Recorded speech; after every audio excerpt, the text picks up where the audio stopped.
네, 오늘은 피우다 시작하기 전에 조금 양해의 말씀을 몇 가지 드려야 될 것 같아요. 이제 월요일 날은 제가 사목으로 지금 사역하고 있는 그 회사에 아침 예배가 있습니다. 딱 피우다와 같은 시간에 7시 반에 아침 예배가 있어서, 그래서 이제 제가 보통 그러면 집에서 한 5시 반, 뭐 6시 요쯤에 이제 나가야 됩니다. 이제 그러다 보니까 도저히 뭐 피우다를 진행할 수 없게 됐고, 그래서 월요일 피우다는 우리 김효셉 목사님이 이제 계속 해주시고 계셨는데, 김효셉 목사님 주말에 코로나에 걸리셨어요. 그래서 이제 본인 해보시려고 했는데 도저히 지금 목소리가 안 나와서, 그래서 이제 저한테 좀 녹화를 해주실 수 있냐고 물어봤을 때 일단 제가 해보겠다고 했는데, 그래서 이제 저도 해보려고 했는데, 이제 알다시피 이제 주말 사역 끝나고 주일 사역이 끝나고 지금 월요일 날 새벽이거든요. 근데 저희가 이제 다음 주 토요일에 또 출동 사역이 있어요. 그래서 지금 오늘 11시 넘어서까지 지금 이제 그 출동 사역에 관한 회의가 끝났고, 또 월요일 날 제가 이제 그러면 이제 회사 갔다 와서 녹화를 해볼까 했는데 조금 늦게라도, 또 월요일 날은 또 제가 회사의 예배가 끝나자마자 바로 또 이제 9월 조금 드림이 월요일 날 시작됩니다. 사실 이런 상황이다 보니까 도저히 제가 정상적으로 사실 이제 피우다 한번 준비하려면 그래도 최소한 이제 성경 보고 준비하고 묵상하고 몇 시간 좀 오래 걸리거든요. 근데 도저히 이걸 준비할 시간이 없었습니다. 그래서 그렇다고 해서 약속된 시간을 또 휴방할 수 없어서 하나님 어떡할까요? 그냥 기도하다가 그래도 같이 말씀 읽고 좀 큰 틀에서만이라도 나누는 게 좋겠다. 그래서 오늘은 제가 원래 하는 형식대로 말씀 좀 주석하고 해석하는 것보다는 전체 틀에서 좀 한 가지 관점만 여러분과 나누고, 오늘은 그 말씀 듣고, 그러니까 오늘은 말씀을 듣는다기보다 여러분이 좀 묵상하는 시간으로 조금 더 가져주시길 부탁드리겠습니다. 그럼 우리 같이 기도하심으로 피우다 시작하겠습니다. 하나님 감사합니다. 오늘도 주의 말씀 앞에 우리가 나왔습니다. 특별히 한 주를 시작하는 이 월요일 주의 말씀 붙잡고 시작하게 하시고, 특별히 계속해서 예수 그리스도에 관한 이야기를 우리가 함께 보고 있는데요. 그 예수님의 놀라운 그 구속사가 오늘 한 주의 우리 삶을 또 우리 인생을 주관하는 사건이 되게 하여 주시옵소서. 감사합니다. 예수님 이름으로 기도드립니다. 아멘. 네, 오늘 저희 함께 살펴볼 말씀은 히브리서 10장 1절에서 10절까지 말씀입니다. 율법은 장차 올 좋은 일의 그림자일 뿐이요 참 형상이 아니므로 해마다 늘 드리는 같은 제사로는 나아오는 자들을 언제나 온전하게 할 수 없느니라. 그렇지 아니하면 섬기는 자들이 단번에 정결하게 되어 다시 죄를 깨닫는 일이 없으리니 어찌 제사 드리는 일을 그치지 아니하였으리요. 그러나 이 제사들에는 해마다 죄를 기억하게 하는 것이 있나니 이는 황소와 염소의 피가 능히 죄를 없이 하지 못함이라. 그러므로 주께서 세상에 임하실 때에 이르시되 하나님이 제사와 예물을 원하지 아니하시고 오직 나를 위하여 한 몸을 예배하셨도다. 번제와 속죄는 기뻐하지 아니하시나니 이에 내가 말하기를 하나님이여 보시옵소서. 두루마리 책에 나를 가리켜 기록된 것 같이 하나님의 뜻을 행하러 왔나이다 하셨느니라. 위에 말씀하시기를 주께서는 제사와 예물과 번제와 속죄는 원하지도 아니하고 기뻐하지도 아니하신다 하셨고 이는 다 율법을 따라 드리는 것이라. 그 후에 말씀하시기를 보시옵소서 내가 하나님의 뜻을 행하러 왔나이다 하셨으니 그 첫째 것은 폐하심은 둘째 것을 새로 하심이라. 이 뜻을 따라 예수 그리스도의 몸을 단번에 들이심으로 말미암아 우리가 거룩함을 얻었노라. 아멘. 지금 저희가 그 히브리서 7장에서부터 제사와 제물과 그것과 비교되는 예수 그리스도, 그러니까 아론의 모세에게 주어졌던 그 율법과 제사 방법과 또 아론의 후손으로 이어졌던 제사장, 그 모든 것은 결국에 예수 그리스도의 그림자다, 그것의 예표다라는 말을 7장부터 사실 계속해서 결론적으로 보고 있는데, 오늘 이제 10장이 마지막으로 이제 그 예수 그리스도의 제사장 사역, 예수 그리스도의 그 구속사적 사역에 관한 증명입니다. 그래서 오늘 사실 10장은 그동안 했던 이야기들을 다시 한번 정리하고 또 그것들에 대한 강조하는 역할이에요. 그래도 네, 다행이죠. 네, 제가 시간이 없는데 이거 완전 또 다른 얘기가 아니어서 우리가 그걸 조금 정리할 수 있는 시간인 것 같아요. 우리 먼저 1절에서 4절 말씀을 한번 같이 살펴볼게요. 1절에서 4절 말씀. 방금 나눴던 것 같이 이제 그 내용이 들어있어요. 율법은 장차 올 좋은 일의 그림자일 뿐이요. 예, 율법은 그림자다. 사실 이제 피우다 지난주에 계속 보시면 이제 지난주에 그 7장 시작했을 때부터 제가 그림자 얘기 계속했죠. 이데아 얘기하면서 결국 그 모든 것은 예수 그리스도의 그림자이고 참 형상이 아니다. 해마다 늘 드리는 같은 제사로는 나오는 자들을 언제나 온전하게 할 수 없느니라. 그렇지 아니하면 섬기는 자들이 단번에 정결하게 되어 다시 죄를 깨닫는 일이 없으리니 어찌 제사 드리는 일을 그치지 아니하였으리요. 그러니까 그렇게 안 됐다는 거죠. 그러나 이 제사들에는 해마다 죄를 기억하게 하는 것이 있나니 이는 황소와 염소의 피가 능히 죄를 없이 하지 못함이라. 그러니까 그동안 이야기했던 율법의 제사는 사람을 온전하게 할 수 없었다. 결국엔 다 실패했다. 그리고 오직 어떤 기능이 있어요? 죄를 깨닫게 하고 생각나게 할 것이다. 사실 이러한 그 이야기는 로마서의 율법의 기능에 관해서 이미 로마서 말씀에도 이제 그 얘기가 있죠. 그래서 율법에 있는 모든 말씀이 율법 아래 사는 사람들에게 말하는 것은 뭐죠? 하나님 앞에 이 모든 것들이 유죄로 드러나는 것이다. 그러므로 율법의 행위로는 하나님 앞에서 의롭다 인정받을 사람이 아무도 없고 율법으로는 죄를 인식할 뿐입니다. 이렇게 기록되어 있죠. 그래서 이제 이미 로마서 말씀에 로마서 3장에 율법의 기능에 관한 이야기가 이미 기록되어 있습니다. 그러니까 지금 이 율법으로서는 안 되는 거예요. 율법은 그냥 우리의 죄를 깨닫게 하고 죄를 기억나게 할 뿐이지 그 율법은 죄를 해결할 수 있는 문제가 아니다. 여러분, 인간이 죄를 해결할 수 있는 유일한 길, one way, 오직 진리이신 예수 그리스도뿐이다. 이제 4절 이후는 그 예수님을 이제 구약의 시편 40편 말씀을 인용해서 이야기하는데요. 어쨌든 그래서 인간이 사실 이 죄 문제를 해결하기 위해서 이건 뭐 기독교뿐 아니라 그 죄가 가지고, 왜냐면 하나님 우리 인간에게 모두 양심을 주셨거든요. 모든 사람은 양심에 따라 삽니다. 물론 그 양심을 일부러 외면한 사람들도 있고 양심이 화인 맞았다고 말하죠. 점점 그 양심의 소리를 무시하면 양심에 관한 이야기가 무뎌지기도 하지만 어쨌든 모든 사람은 그래서 그 알 수 없는 죄책감, 그러니까 죄에 관한 그 죄에 대한 민감성을 모든 인간이 가지고 있어요. 그래서 그걸 해결하려고 어떤 사람은 참선을 하기도 하고요. 어떤 사람은 고행을 하기도 하고요. 뭐 요가 뭐 이런 것도 다 물어보죠. 명상 같은 걸 하기도 하고요. 온갖 짓을 다 해도 결국 그것으로는 이 죄를 해결할 수 있는 건 아무것도 없어요. 그냥 해결된 것 같은 착각을 하는 것 뿐이지 누구도 어떠한 고행, 참선, 명상 같은 것으로 인간의 죄로부터 오는 불안함, 인간의 죄로부터 오는 불안전함, 인간의 죄로부터 오는 그 모든 고통을 해결할 수 없는 것이죠. 심지어 모두 안 돼요. 제사로도 안 되는 거예요. 제사로는 그 건 바이 건 그거 하나는 해결할 수 있는데 그것이 또 반복되어지는 비참함 속에 빠질 수밖에 없다.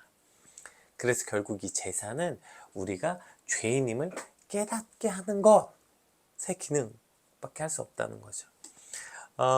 근데 우리가 이제 가끔 여기서 이제 착각하지 말아야 되는 게 죄의 문제를 우리가 때로 죄책감으로 해결하려고 할 때가 있는 것 같아요. 그러니까 죄를 지면 그 죄 지은 것으로 굉장히 괴로워하고 어떤 깊은 동굴에 빠지고 그걸 해야만 뭔가 죄로부터 해방을 느낀다 할까요? 마치 스스로 자학하는 거랑 비슷하게도 내가 잘못했으니까 이 정도 고통 받아야지 이렇게 뭔가 자학하는 것으로 자기 죄값을 치른다고 착각하는 경우들이 있는 것 같아요.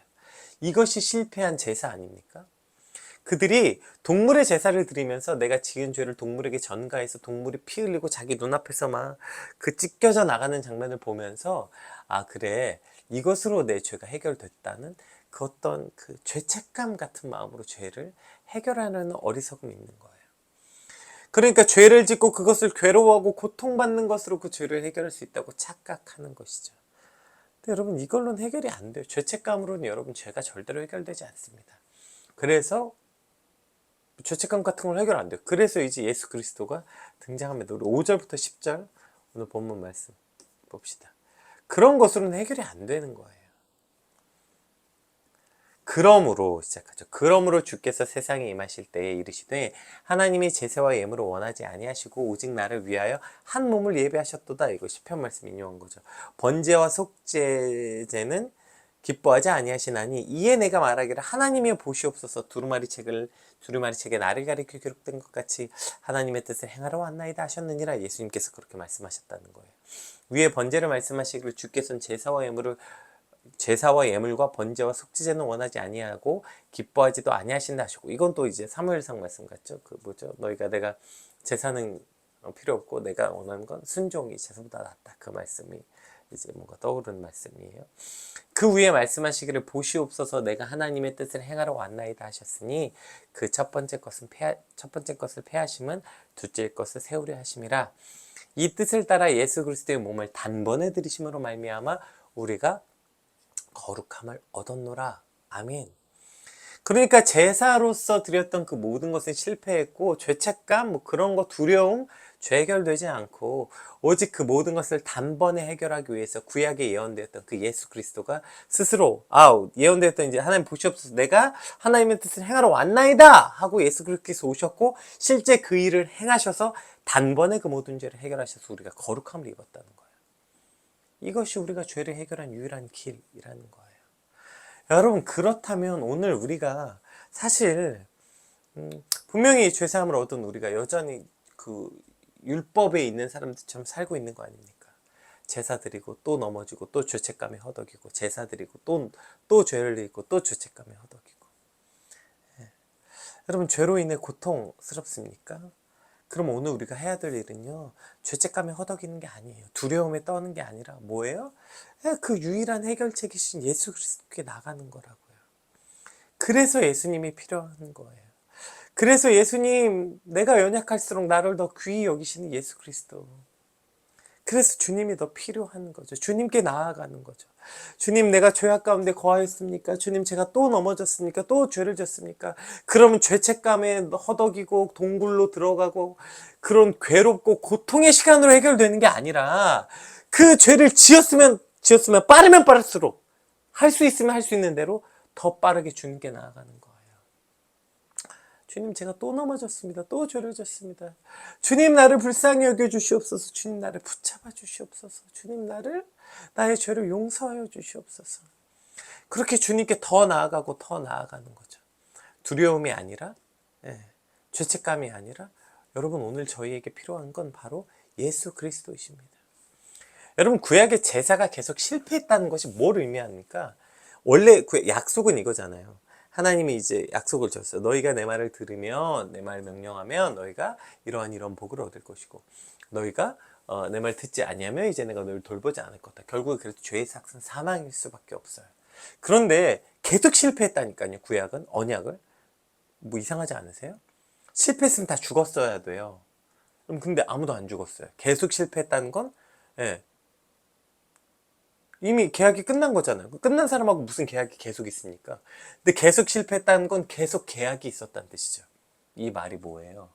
우리 입장에서는 계속 실패했지만 그러나 하나님의 입장에서는 뭘까요? 계속 오래 참고 오래 견뎌주신 거죠. 그저 나의 실패는 나의 실패로 끝나는 것이 아니라 나의 실패는 곧 하나님의 견디심, 하나님의 어떤 자기 비하, 하나님이